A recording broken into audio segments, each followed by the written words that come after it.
E aí, já pensou em ganhar muito dinheiro com um canal de corte igual esse daqui que você está assistindo? No primeiro link da descrição temos um aulão para você que quer começar um canal de cortes e faturar muito aqui na internet. Também teremos planilhas que irão te ajudar na hora de organizar a produção do seu canal. Tá esperando o quê? O Irã pretende ser o grande poder... O Irã não. O regime iraniano, Sei. que é um regime que não representa talvez a população iraniana, mas representa uma expectativa de poder e de império que este regime gostaria de ter. Eles sustentam grupos terroristas no Iêmen, no Iraque. Eles sustentam... olha só, o Iraque é 60... A gente nem falou do Iraque muito, mas o Iraque Ainda é, não, né? 60... Ainda não. Ainda não. O Iraque é 60% xiita e 40% sunita. Quando o Saddam Hussein foi ditador do Iraque por 4 décadas, o Saddam Hussein é sunita. E ele era o ditador do Iraque e ele odiava os xiitas. E atacava dizimou, e matava e tudo mais. Só que eles eram minoria, uma grande minoria, só que a maioria eram xiitas. Quando o Iraque, o regime de Saddam Hussein cai, e os Estados Unidos ajudam a formar um governo mais ou menos democrático no Iraque, esse governo é xiita. Certo. Só que ele é xiita amigo dos Estados Unidos. Mas o mais natural seria ele ter um acordo com o Irã. Então o Irã, ao mesmo tempo que tem um governo xiita, meio que pró-Estados Unidos no Iraque, o Irã banca milícias xiitas contra o governo xiita iraquiano. Mas aconteceram várias coisas aí nesse momento no Iraque, que é a retaliação dos xiitas quando eles chegaram no poder. Aos sunitas. Isso. Foi isso que deu origem ao Estado Islâmico. A Al-Qaeda do Iraque, ela nasce como uma forma de organização dos grupos mais radicais sunitas em resposta às perseguições, massacres e injustiças que os xiitas estavam retribuindo depois de 40 anos sendo massacrados pelo Saddam Hussein. Mas Renan, eu estava falando outra coisa. Eu estava falando que dentro do Iraque hoje, apesar do governo ser xiita, ele não é um governo lá muito... amigo do Irã, porque ele ainda fala com os Estados Unidos. Ele fala, mas o Irã banca milícias xiitas, tudo bem, anti-governo dentro do Iraque. Para ter um poder de barganha, isso, para desestabilizar. Causar, isso, inclusive, essas milícias que estavam planejando atacar, a mando do general Soleimani, a embaixada americana no Iraque, em Bagdá, que foi bloqueado com a morte do Soleimani a mando dos Estados Unidos. Tudo bem, isso é um papel duplo, assim, né? Isso acontece em todos os lugares. O que eu acho que, assim, esse elemento existe, mas acho que as pessoas têm que entender primeiro o básico. Não, eu tava falando que o Irã apoia grupos no Iêmen, no Iraque, na Síria, além do governo, no Líbano, o Hezbollah, em Gaza, Hamas, Jihad Islâmica Palestina, e na Cisjordânia, que é o elemento novo de 2 anos, 3 anos para cá, que é o Irã colocando dinheiro dentro da Cisjordânia, que era um lugar mais calmo, porque quem está lá é a autoridade palestina, em comum acordo com os israelenses, então tinha menos bagunça na Cisjordânia, que é um lugar muito maior que a faixa de Gaza, e começou a ter uma entrada de dinheiro iraniano para grupos palestinos radicais de campos de refugiados comprarem armas ilegais e cometerem atentados a tiros e botarem no TikTok. E isso começa a gerar ondas de violência dentro da Cisjordânia. A gente teve agora um atentado de um ano para cá, de 3 meses para cá morreram 20 israelenses. No ano passado morreram 35 israelenses assassinados na Cisjordânia por grupos terroristas ou por lobos solitários, mas que são muitas vezes influenciados por dinheiro iraniano, que está entrando na Cisjordânia e está causando distúrbios de violência que preocupam não só os israelenses, mas a própria autoridade palestina, o governo palestino. Então, vamos dar um zoom out, né? Ele está descrevendo a atuação do Irã dentro de Israel, ou dos territórios, e nos países do lado. Ou seja... Porque o Irã quer, no final das contas... O que o Irã quer? Ele quer uma hegemonia na região. Ele quer ditar as regras. Só que ele tem uma dificuldade. Qual? Primeiro, que ele faz parte da vertente islâmica, que é uma minoria. Então, ele não pode comprar uma briga aberta com a total. Nós não gostamos de nenhum sunita. Então, o Irã tenta se vender como o possível líder do mundo islâmico. Que vai unir Isso, todo mundo. E vai destruir, e que eventualmente destruiria Israel. Tá.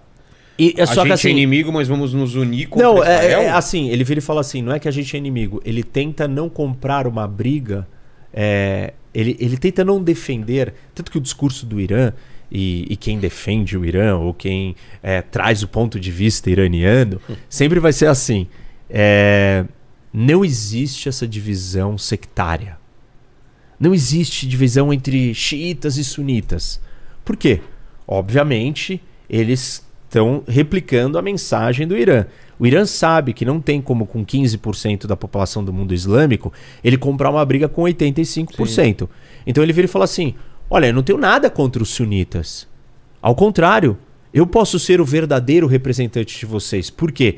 Porque eu tive uma revolução religiosa em 79. Que deu certo. Isso.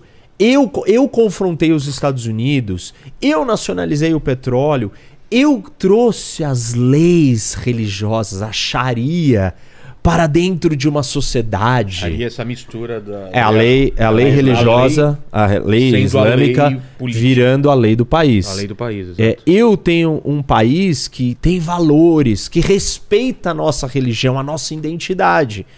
Me sigam, esse é o modelo. O Irã sempre, desde o começo, desde a Revolução Islâmica, no final dos anos 70, 79, ele vira e fala assim, eu vou tentar exportar este modelo de revolução, este modelo iraniano, para todos os outros países. É aí que a Arábia Saudita acorda e fala assim, caramba, se eu deixar isso acontecer, já era. Quem mais fica preocupado? A Turquia também fica preocupada. Turquia também? Também. Porque ele também tem uma Sharia, mas não é... Não. A Turquia, assim, talvez seja o modelo dessa discussão de um país islâmico democrático, exato, que, tá que lei. Chegou mais perto de ser democrático. Exato, hoje exato. A Turquia retrocedeu pessoal, assim. Voltou lá, o pessoal falou que deu uma... voltou 15 casas, assim. Lá, tipo, a princípio você... Mas chegou a ser democrático por muito tempo. Isso, muito tempo. Mas teve vários golpes militares. Tinha outro problema com os militares, que não queriam ceder o poder, tal. Porque tem a lei lá também, mas ela não é aplicada como no Irã. Mas Mas há uma separação, pelo menos havia uma separação de igreja e Estado. Muito grande. Ou mesquita e Estado, se você quiser colocar. O Ataturk, que é o fundador da Turquia moderna, ele traz um elemento muito fundamental para a Turquia, que é a Turquia vai ter que se modernizar, ela tem que se olhar para o Ocidente, nós queremos ser igual à Europa, nós queremos se juntar à Europa, nós precisamos da aliança do Ocidente e nós não seremos religiosos. O que vale é a identidade nacional, ser turco e não ser muçulmano. Entendi. E ele bate nessa tecla, mas ele era um militar. E ele muda, a língua era árabe, ou seja, era turco, porém escrito com letras do alfabeto árabe.